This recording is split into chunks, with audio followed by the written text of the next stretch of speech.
Bienvenue dans la pause fitness. Alors, ce podcast est réservé à ceux qui veulent améliorer leur nutrition, leur entraînement et aussi peut-être leur style de vie. Donc pour tous ceux qui me suivent depuis quelques temps déjà, vous pouvez me laisser une petite évaluation sur la plateforme de podcast de votre choix. C'est ce qui m'aide le plus. Allez, on démarre l'épisode.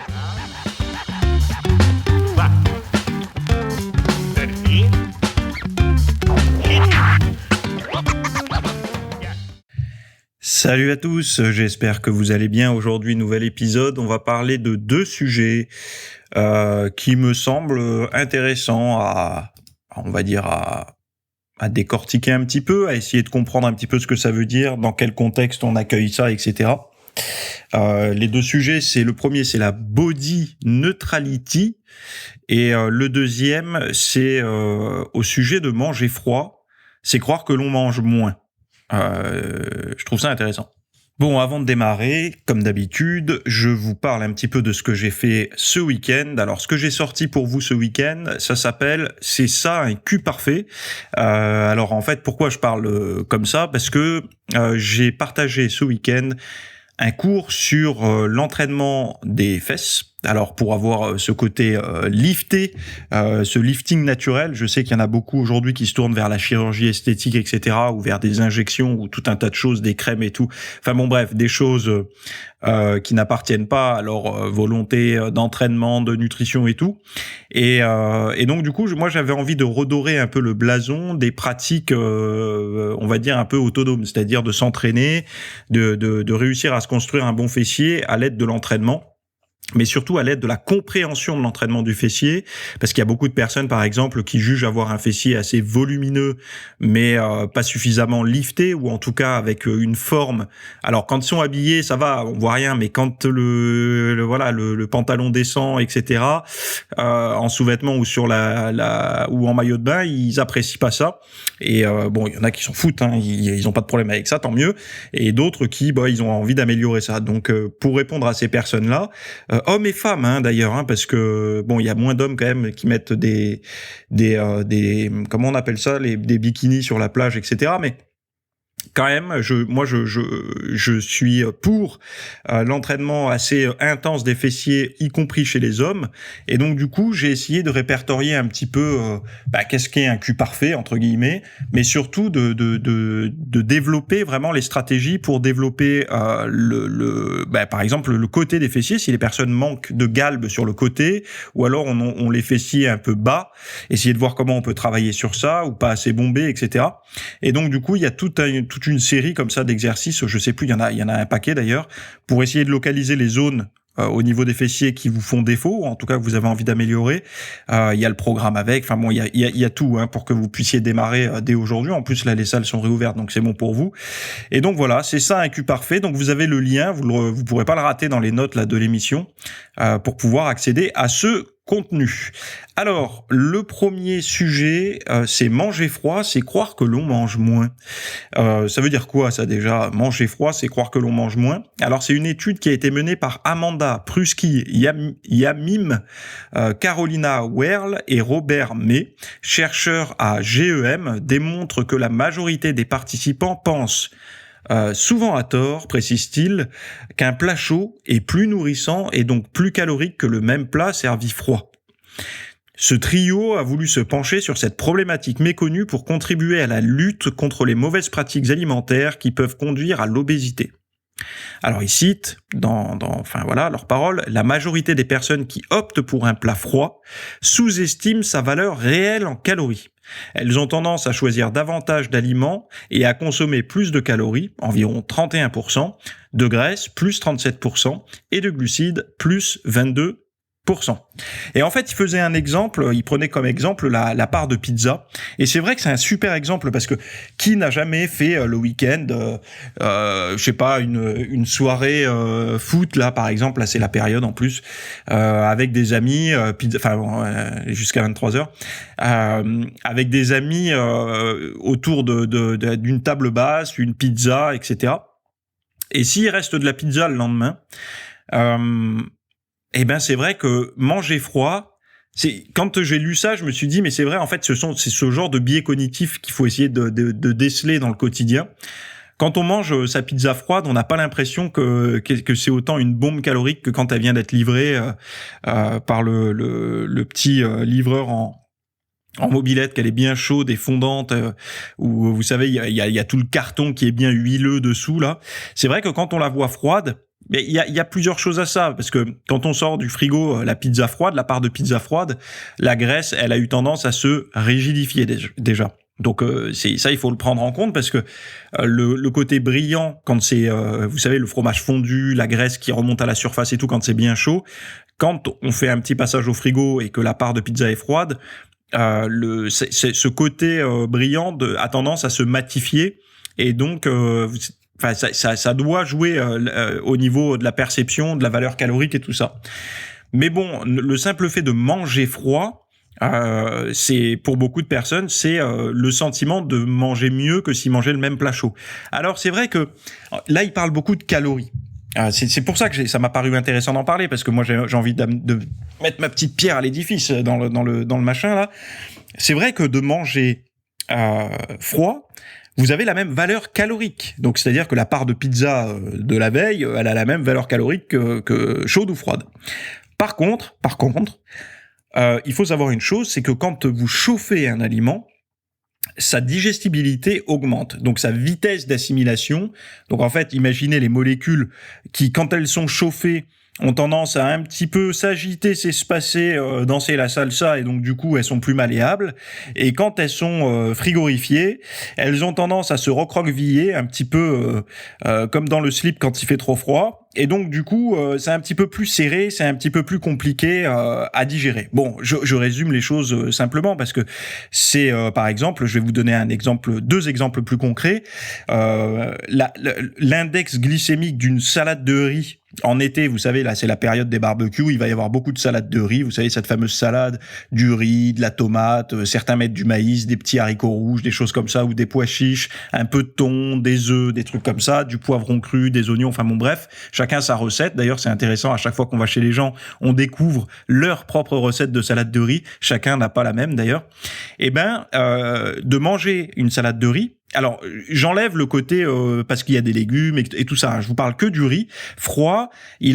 Parce que l'amidon a tendance je vais pas dire à durcir, mais à se rétracter un petit peu, et à donc devenir légèrement plus indigeste quand il est refroidi, alors que quand le riz est chaud, il vient d'être cuit, et surtout quand il est trop cuit d'ailleurs, et chaud, et là l'amidon il a complètement, enfin voilà, c'est devenu du sucre quoi en gros, et on va l'assimiler beaucoup plus rapidement. Donc l'index glycémique du riz chaud est plus élevé que le riz froid. C'est la même chose pour la pomme de terre.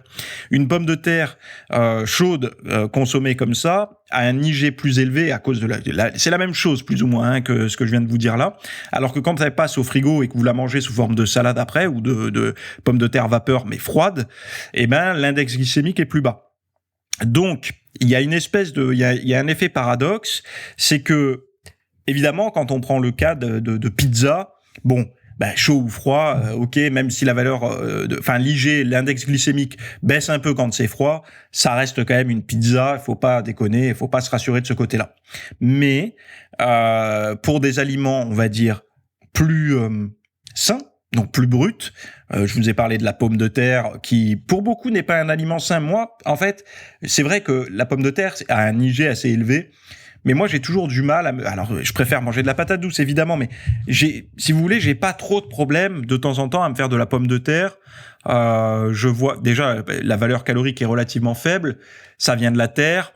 Et puis, il faut savoir la cuisiner. Moi, je pense que la pomme de terre, elle a très mauvaise presse aussi, parce que je pense que la plus grosse consommation de pommes de terre en France, c'est sous forme de chips, de frites, enfin quelque chose qui est saturé d'huile aussi, quoi, qui n'est pas, et de sel, qui n'est pas simplement cuit vapeur ou à l'eau ou autre, quoi. Donc c'est pour ça, quand on sait bien cuire une pomme de terre, qu'on la mange dans des bonnes configurations, pas seule, avec d'autres aliments et tout, de temps en temps, moi je n'y vois pas trop d'inconvénients, même si l'IG reste quand même assez élevé. Il faut pas, enfin voilà, si vous êtes en sèche et tout, que vous avez du mal à perdre du gras, on évite quand même de prendre des aliments avec trop fort index glycémique. Bref, c'est mon point de vue, il y en a qui le partagent pas, mais bon, moi c'est comme ça que je vois les choses. Donc, disons que ça amène aussi pour moi un autre biais qui est la fameuse salade César. Alors la salade César revue et corrigée par les industriels ou par les vendeurs un petit peu comme ça, vous savez, sur le trottoir, c'est pas la vraie salade César. En fait, enfin je connais même pas la vraie recette de salade César, mais ça m'étonnerait que ça soit avec du poulet bien frit, pané avec vous savez, ces panures qui font presque 1 centimètre d'épaisseur. Déjà, faites la différence entre de la panure légère et de la panure abusée. La panure légère, essayez de regarder dans un bon restaurant, commander un jour, et d'ailleurs ça coûte très cher quand c'est bien fait, des fish and chips, je vais pas y arriver ce matin, des fish and chips. Vous savez, cette préparation, je crois que c'est anglais à la base, historiquement ça doit être les Anglais, enfin en tout cas c'est très connu en Angleterre, les fish and chips, la panure autour, qui d'ailleurs je crois qu'elle est même pas faite, il y a de la bière et tout dedans, dans la panure, mais elle est ultra fine. Alors que regardez la panure des poissons panés de grande surface ou même du poulet de pané comme ça dans les fast-food et tout, la panure est hyper épaisse. Et c'est pour ça d'ailleurs quand certains mangent des fish and chips, ils s'attendent à manger un poisson pané, ils sont hyper déçus. Oh, j'aime pas ça parce qu'en fait il y a trop le goût du poisson. Et eux ils ont l'habitude à avoir un ratio presque 50-50 entre panure et poisson. Non. Et donc pourquoi j'en suis venu à ça ? Parce que il y a vraiment des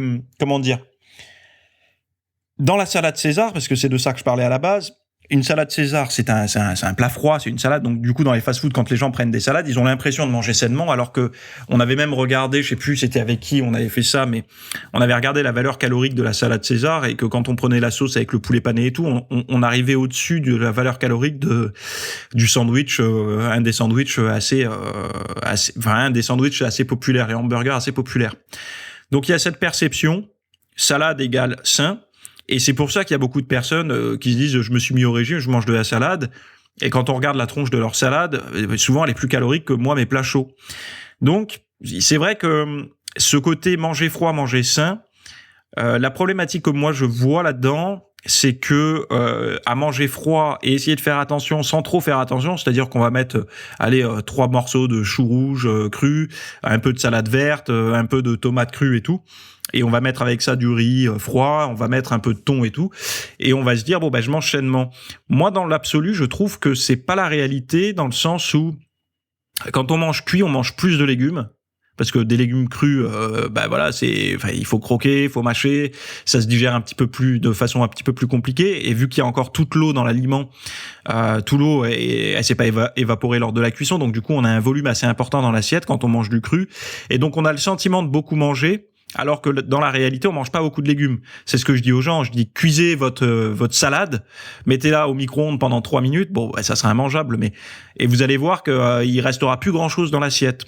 Et donc, du coup, quel est le problème ? C'est que ça amène à avoir un petit peu moins de micronutriments, vitamines, toutes ces petites choses-là. Forcément, parce qu'à volume égal, vous n'en avez pas autant. Alors, il y en a qui vont dire, oui, mais dans le cru, il y a plus c'est moins dénaturé. Ben non, mais ça, c'est pas le cas pour tout, en fait. Il y a certaines choses qui résistent mal à la chaleur, effectivement, mais il y a certaines choses qui résistent à la chaleur.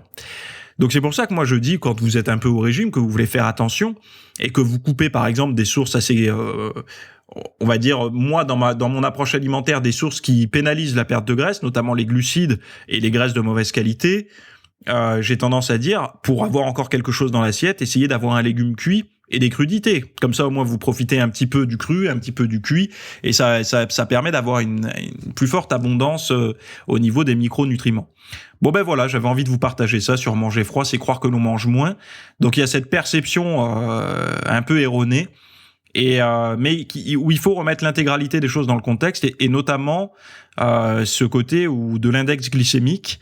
Mais là, de toute façon, quand on parle de pizza, vous savez, quand on parle de pizza, souvent, il y a des personnes qui vont dire « Ouais, mais ça a un IG exceptionnel, la pizza. » Je suis pas convaincu que toutes les pizzas aient un IG exceptionnel comme vous êtes en train de pouvoir penser, parce que la teneur en graisse est tellement élevée.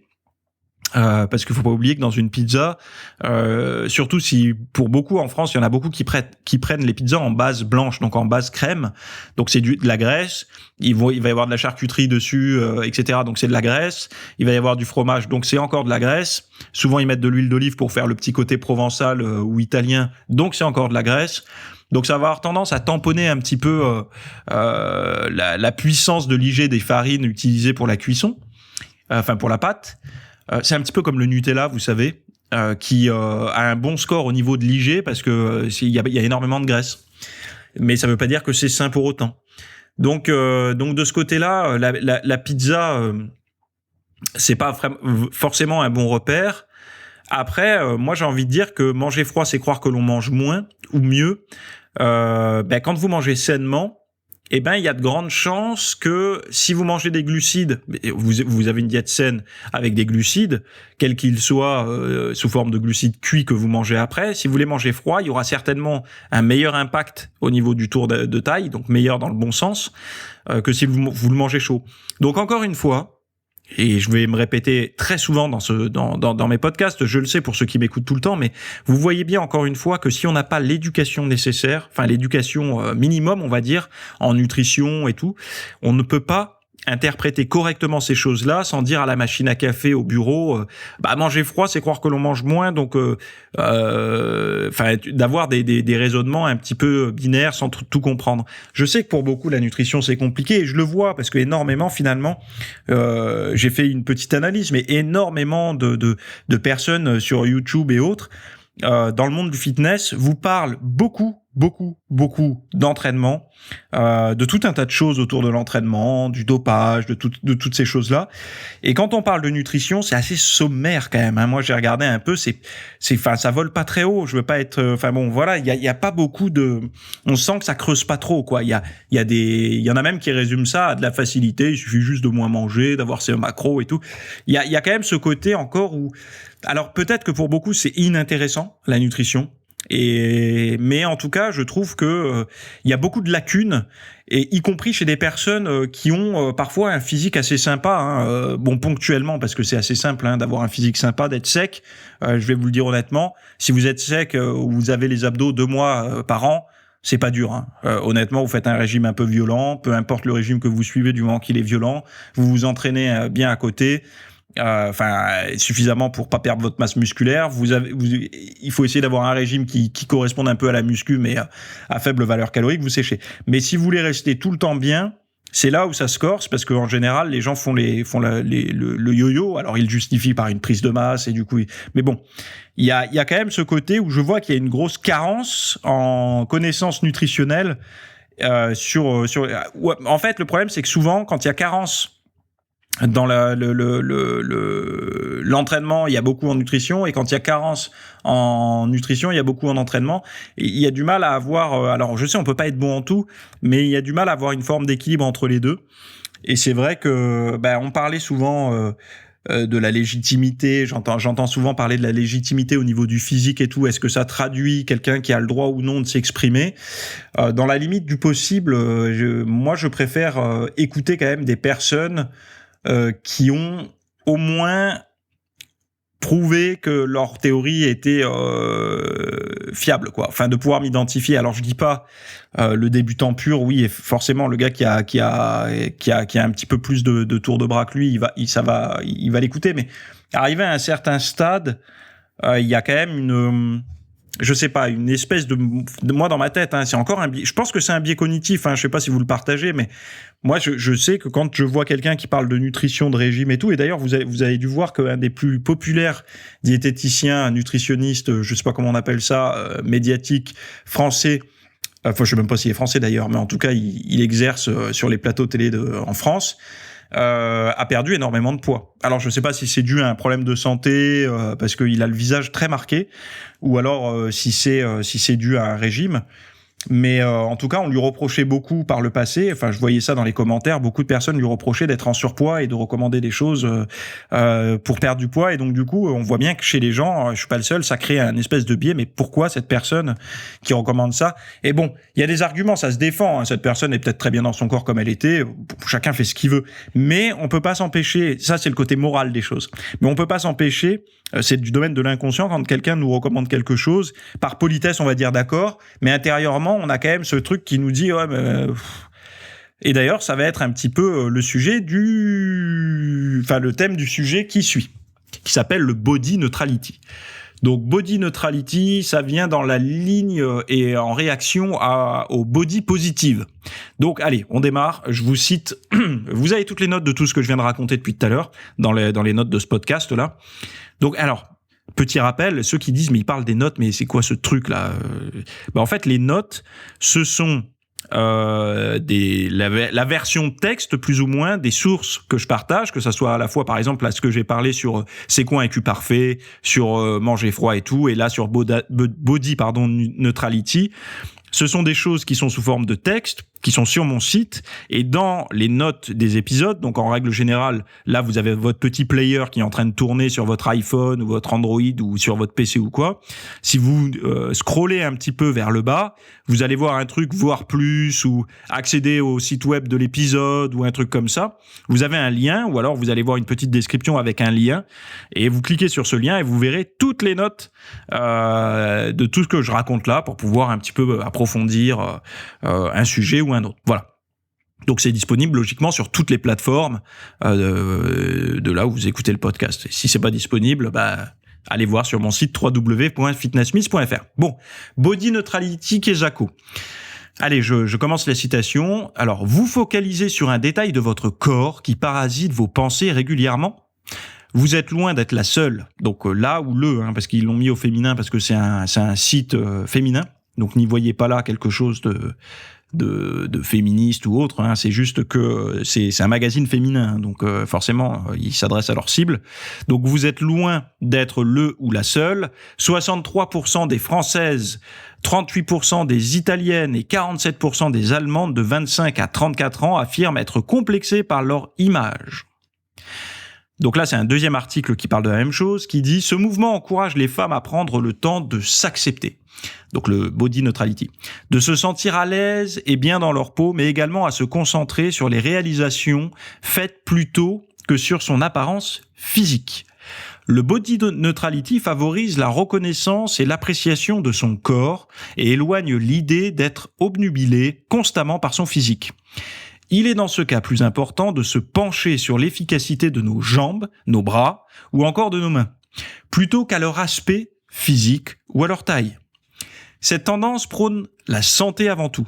Le body neutrality invite les femmes à ne pas négliger leur santé, alors les femmes et les hommes, moi je rajoute les hommes, à ne pas négliger leur santé à la fois mentale et physique, et les incite ainsi à toujours faire attention à son alimentation, sans pour autant faire un régime ou à faire du sport, sans que cela tourne à l'obsession. Bon, on va débattre un petit peu de ça ensemble, tranquillement. D'ailleurs, j'ai trouvé ça hyper intéressant de vouloir en débattre aujourd'hui, parce que c'est justement aujourd'hui que je publiais le cours sur c'est quoi un cul parfait et comment l'obtenir. Et je trouve ça intéressant parce que c'est quelque chose, et moi c'est déjà sorti dimanche, donc ça, j'ai vu l'ampleur en fait des réactions positives par rapport à ce contenu-là. Donc je sais que bien qu'il y ait des tonnes et des tonnes d'articles qui essayent de rassurer tout un tas de gens, ayez le body neutrality, le body positive et tout, il reste quand même un problème. Et là, je vais parler légèrement sans langue de bois, bien que je sois pas du tout quelqu'un qui soit dans le clash et tout. Vous me connaissez aujourd'hui, j'ai autre chose à foutre et puis je trouve que ça fait pas forcément avancer le débat, mais juste de l'observation. Je vois énormément et régulièrement des personnes qui mettent en avant l'acceptation du corps sur les réseaux sociaux, etc. Moi, ce que j'aimerais dire publiquement, ce que beaucoup de personnes pensent dans leur coin et n'ont pas les moyens de s'exprimer, qui n'ont pas de podcast, etc. pour en parler.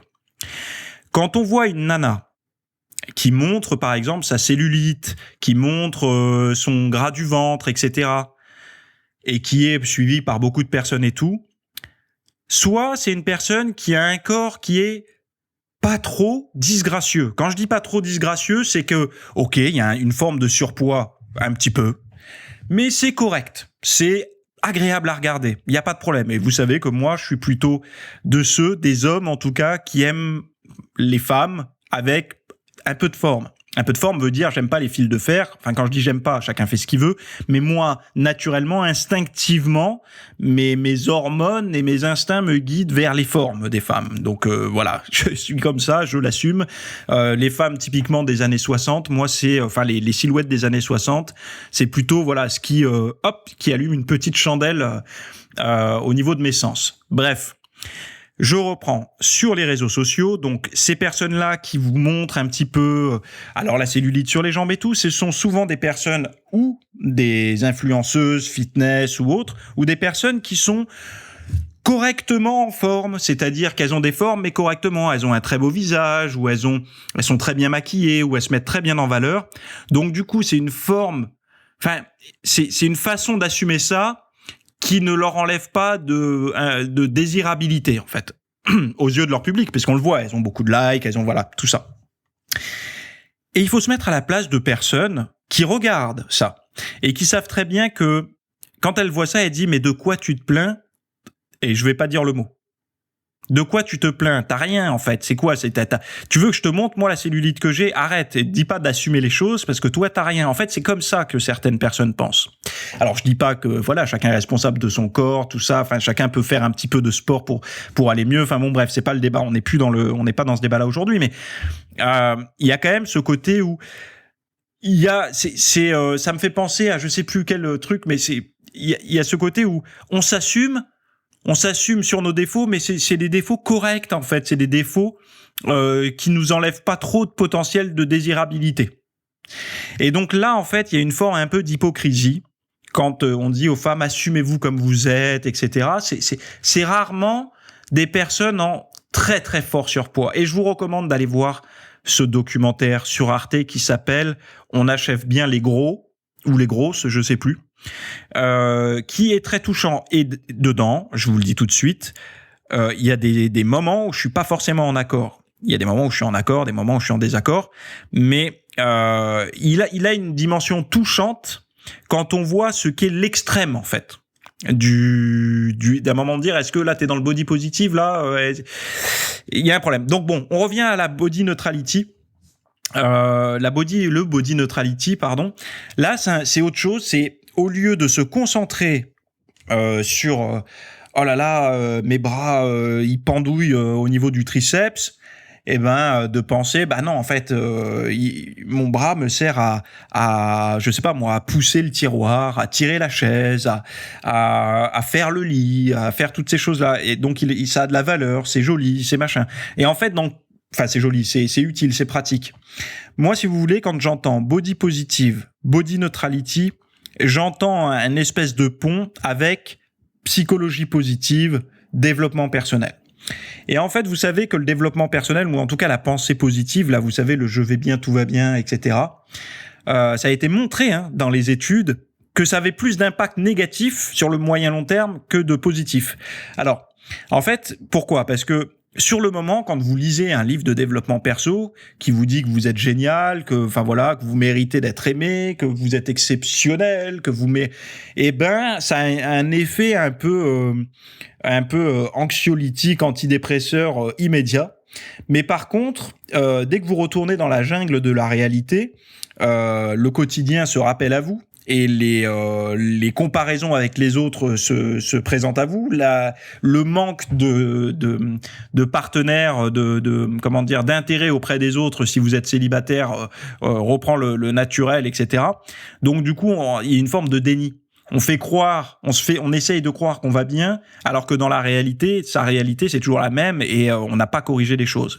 Donc c'est pour ça que souvent, moi, je dis, en fait, c'est l'action. Et j'en parlais d'ailleurs avec quelqu'un récemment, quand beaucoup de mecs qui sont célibataires se plaignent d'être célibataires.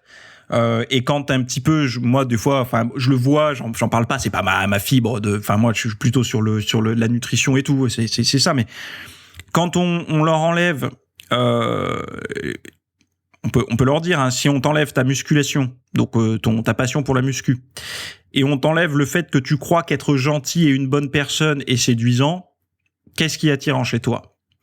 Et là souvent, c'est silence radio. parce que beaucoup de personnes pensent que le côté gentillesse et tout ça match, alors que la réalité montre bien que oui, il faut pas être un enculé sans vouloir. Ah là, il faudrait que j'enlève ça parce que je vais être peut-être dépodcasté. Mais il faut pas être un enfoiré, il faut pas être un méchant. Mais en même temps, quand on est trop gentil, ça pose un petit peu problème. C'est pas pour rien qu'il y a des bouquins qui sont écrits là-dessus et tout. C'est pour ça que beaucoup d'hommes bug, en fait. Ils sont en erreur 404. Parce que ils se disent, mais quand je vois avec le salaud avec qui elle est partie, alors que moi je suis gentil, ouais, mais en fait c'est peut-être justement ton problème. Et donc du coup, il leur reste pas grand-chose après ça. Et ça, en fait, pourquoi je fais ce lien avec ça, parce que tout ce qui est body neutrality, body positive, ça crée un espèce de faux miroir, de miroir, en fait. C'est pas un faux miroir, c'est un vrai miroir qui renvoie une image qu'on veut se forcer à voir positif sans avoir fait le travail pour changer. Et c'est compliqué. Pourquoi ? Parce qu'en fait, le naturel reviendra toujours à un moment donné. Et s'il revient pas par la personne elle-même, il reviendra par l'extérieur. C'est-à-dire que l'extérieur dira « Ma cocotte, là, faut que tu perdes un petit peu, là, tu déconnes. » Ou alors la nana qui dira « La chérie, regarde, t'as vu Gérard, lui, il avait des abdos et pourtant, il a 10 ans de plus que toi au bord de la piscine, tu pourrais te bouger le cul un peu. » Enfin, voilà. Donc, il peut y avoir des deux côtés, comme ça, des choses qui vont rappeler à l'ordre la réalité du body neutrality ou du body positif. Donc, vu qu'on n'est pas responsable de tous les discours qu'on va recevoir et que, enfin, je veux dire, les gens quand ils vous disent faut se détacher de ça, faut pas que ça nous impacte. Oui, non, mais c'est facile, ça nous impacte pas quand ce sont des personnes qui nous sont pas chères. Donc moi, par exemple, quand je vois un commentaire ou quoi haineux ou quoi sur mon travail ou autre sur les réseaux, bon, je m'en fiche parce que la personne je la connais pas, il y a pas de proximité. Par contre, si c'est mon meilleur ami qui vient me voir et qui me dit « Ah là, Coco, c'est pas bien, t'as pris du poids » ou je sais pas, ça va me poser ça va me créer un petit peu plus de perturbation mentale puisque la personne, je l'apprécie et donc du coup, sa parole, je l'estime beaucoup plus, etc. Donc, toutes ces choses-là, moi, je dirais plutôt, si il y a des choses qui vous dérangent dans votre physique, essayez, alors je dis pas de changer votre physique, mais déjà de mettre en place au quotidien des petits réflexes qui vont vous amener plus sur en fait, là, le truc, c'est que c'est comme si vous voulez aller au nord et que vous vous déplaciez à l'est ou à l'ouest. Donc, du coup, vous avancez dans la vie, mais pas dans la direction où vous voulez aller, qui est le nord, admettons. Et donc vous allez à l'est ou à l'ouest, donc vous bougez, vous êtes en mouvement, vous faites plein de choses, mais vous ne vous élevez jamais, ne serait-ce que d'un petit peu, de quelques kilomètres, si on reprend l'image de la carte avec nord, sud, est, ouest, vers votre objectif. Vous bougez, vous faites des kilomètres, mais pas dans le bon sens. Et à partir du moment où vous prenez ne serait-ce qu'un petit bon réflexe, par exemple, vous vous dites le petit déjeuner, je vais me concentrer sur le petit déjeuner, mais parfait, le truc vraiment où je peux faire le mieux, où je vais essayer d'avoir le meilleur apport nutritionnel possible, qui aille dans le sens de mes objectifs et tout, vraiment me concentrer sur trouver sur Terre le meilleur petit déjeuner qui correspond à mes objectifs et tout. Pendant 1 mois ou 2 mois, on fait que ça, vous faites que ça, que le petit déjeuner sain et tout. Là, votre courbe, au lieu d'être est ou ouest, ça va être légèrement nord-est ou nord-ouest. Vous allez commencer à vous diriger tout doucement. Et au fur et à mesure, alors ça sera facile à tenir parce qu'un petit déjeuner sain, bon voilà, après le reste, vous continuez à faire ce que vous voulez, vous faites toujours pas de sport et tout. Mais au fur et à mesure, vous vous dites, ok, je vais essayer d'en créer des petites actions comme ça au quotidien qui vont faire que je reprends une forme de contrôle sur mon apparence, sur tout ça. Parce que beaucoup de personnes, en fait, c'est régime extrême. Oh là là, ça a pas marché. Après, j'ai eu faim, j'ai remangé comme deux et du coup, j'ai repris du poids. Donc, du coup, ils sont jamais dans une bonne dynamique. Alors que mieux vaut faire des choses qui donnent pas forcément des gros résultats immédiats, mais qui, quand on se couche le soir, on sait qu'on a fait ce qu'il fallait. Et beaucoup de personnes ne font pas confiance. En fait, ils voient la nourriture comme de la nourriture. C'est-à-dire que pour eux, il y a de la nourriture qui ferait maigrir et de la nourriture qui ferait grossir. Et donc, du coup, vu que la nourriture qui fait maigrir est moins bonne que celle qui fait grossir, on préfère, enfin voilà. Mais non, en fait, il faut juste se dire que si on fait correctement les choses, donc c'est-à-dire qu'on mange pas forcément juste 200 calories par jour comme certains font dans des régimes extrêmes, on va petit à petit faire des pas les uns après les autres pour aller dans le bon sens. Mais de se coucher en se disant j'étais pas au régime, mais ce que j'ai mangé c'était sain. Et puis j'ai pas fait une grosse séance de muscu comme les accros au fitness et tout que je vois sur Instagram, mais par contre j'ai promené mon chien, ou alors une fois de plus dans la journée, ou alors je suis allé faire une marche de 30 minutes, ou j'en sais rien, ou j'ai travaillé debout pendant 1 heure au lieu de travailler assis toute la journée. On se couche avec une forme de satisfaction nouvelle. C'est-à-dire, on se dit, je commence à prendre un petit peu mes responsabilités de ce côté-là. Donc, c'est plutôt pas mal. En fait, pour moi, tous ces trucs de body neutrality, de body positive et tout, c'est essayer de mettre vous savez, de mettre du déo sur des aisselles sales, quoi. Ou de mettre du maquillage sur un visage pas nettoyé. À un moment donné, on peut mettre plein de tartines de choses, mais si la réalité si vous êtes pas bien dessous, c'est pas en le maquillant, en édulcorant tout ça que ça va. En fait, quand la croûte elle va sauter à un moment donné, ça sera peut-être pire que mieux. Et je sais que beaucoup de personnes vont penser c'est pas bien, tu pousses les gens à pas s'aimer. Non, j'ai pas besoin de les pousser, ils s'aiment déjà pas en fait. C'est vous en fait qui les poussez à leur donner des fausses raisons de s'accepter. C'est pas Alors, quand ils vont être seuls chez eux devant leur miroir, je vais bien, tout va bien, je suis belle comme je suis beau comme je suis et tout. Et puis le jour où une personne de confiance va leur faire une petite remontrance qui parfois sera peut-être bienveillante pour dire attention, tu déconnes, t'es jeune, tu prends un peu trop de poids, c'est pas bon pour la santé et tout, ça va les dévaster et ils vont tomber de très haut. Donc tous ces trucs-là, et notamment, je pense que c'est le rôle peut-être plus des influenceuses que des influenceurs, parce que c'est vrai que les mecs ils sont un peu plus sur le côté je veux être fort, donc du coup quand il y a des mecs costauds mais bien gras, ça les dérange pas du moment qu'ils sont forts et tout. Pour les nanas, c'est un petit peu différent. Et donc, du coup, le rôle des influenceuses serait non pas de parler de ce qu'elles sont aujourd'hui et comment elles s'acceptent, parce qu'aujourd'hui, elles ont une audience qui leur donne de l'estime. Et donc, du coup, elles ont moins de problématiques à montrer leur petite cellulite, leur gras du ventre ou leur physique post-grossesse, etc. Elles ont moins de problèmes à montrer ça parce qu'elles ont justement un audimat, une audience, des personnes qui les aiment et qui les soutiennent. Elles seront soutenues quoi qu'elles fassent. Mais plutôt de partager le pourquoi, en fait. Ces personnes-là, si elles sont là aujourd'hui, c'est que bien, elles ont eu un mal-être, elles ont voulu changer, elles ont fait quelque chose, elles ont voulu transformer leur corps pour une raison X ou Y, et de leur parler plutôt de cette chose-là, et de qu'est-ce que ça leur a apporté, et comment elles ont fait pour changer. Parce qu'en fait, si on regarde bien, quand vous voulez vous transformer physiquement, moi je le vois, hein, souvent il y a des personnes qui bataillent pour perdre 1 kilo, 2 kilos et tout. Bon, pour moi, perdre 1 kilo ou 2, quand on n'arrive pas à perdre 1 kilo ou 2, c'est que il y a énormément de choses qui vont pas dans le quotidien. Je vous le dis honnêtement, quand on est en surpoids, je vous parle pas quand une personne est déjà en sous-poids ou en poids de forme, c'est pas la même chose. Je vous parle d'une personne qui est au-dessus de son poids normal, donc qui a beaucoup plus de kilos que la normale. Eh ben logiquement, ça devrait être ultra facile. Quand je dis ultra facile, c'est ultra facile quand on a 1, la motivation et la décision de le faire, 2, les bonnes techniques, que ça soit au niveau activité physique et nutritionnelle. C'est ultra rapide. Et toutes les personnes qui vont se reconnaître dans ce que je vais dire, le jour où ils ont eu le déclic de se dire « Ok, je fais bien les choses », eh ben ils ont eu des pertes de poids spectaculaires. C'est-à-dire que c'est allé très vite. Et les personnes qui sont verrouillées dans « tu perds 2, puis tu reprends 2, puis tu perds 2, puis tu reprends 2 », c'est des gens qui sont encore dans l'ancienne façon de faire et qui n'ont pas envie en fait réellement de changer. Alors, qui n'ont pas envie. Si, ils ont envie de changer. Ils ont envie de changer physiquement, mais ils n'ont pas envie de changer de façon de manger et de façon de vivre au quotidien. Donc, il y a ces deux envies qui se contredisent. Je veux plus le même corps, mais par contre, je veux continuer ce qui a conduit à avoir ce corps que j'aime pas. Et donc, du coup, c'est le serpent qui se mord la queue. Vous voyez ce que je veux dire? Vous voulez un nouveau corps, mais vous ne voulez pas arrêter les habitudes qui vous ont conduit à avoir le corps que vous n'avez plus envie d'avoir aujourd'hui.